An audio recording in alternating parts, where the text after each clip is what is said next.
Sasagot po tayo ng tanong at ang kanyang katanungan ay ganito. Ang Exodo 25 verse 18, contradiction ba sa Exodo 20 verse 4 at Deuteronomio 5 verse 8 na huwag gumawa ng larawang inanyuan? Hindi po yun contradiction. Basahin natin ang Exodo 25 verse 18. At ganito yung nakasulat. At gagawa ka ng 2 kirubing ginto na yari sa pamukpok. Iyong gagawin sa 2 dulo ng luklukan ng awa. Ang sabi naman doon sa Exodo 20 verse 4, huwag kang gagawa para sa iyo ng larawang inanyuan, unang kawangis man sa anumang anyong nasa itaas sa langit, o nasa ibaba sa lupa, unang nasa tubig sa ilalim ng lupa.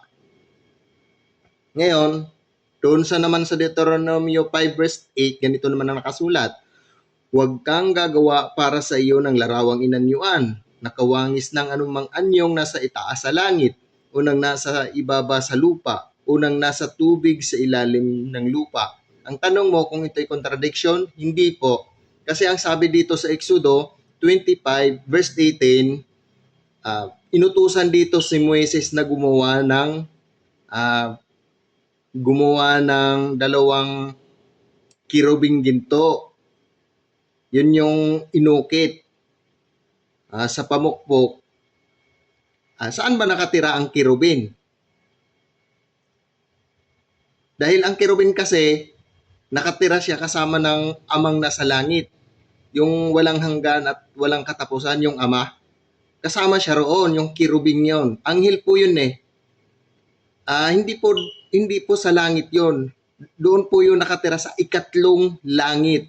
Kaya hindi sila contradiction. Ang sabi lang kasi doon sa Exodo 20 verse 4, sa langit lang. Pero doon sa Deuteronomio 5 verse 8, sa langit lang din. Pero ang kirubin, saan nakatira? Di ba sa ikatlong langit?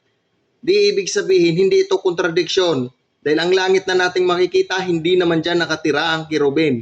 Ang utos doon sa Exodo 20 verse 4 at saka sa Deuteronomio 5 verse 8 na dapat huwag kang gumawa ng larawang inanyuan, yung langit na nakikita natin ito, yung lupa, yung sa ilalim ng lupa at sa tubig, yun lang naman. Kaya hanggang dito na lang. Sana naunawaan po ninyo. Bye-bye.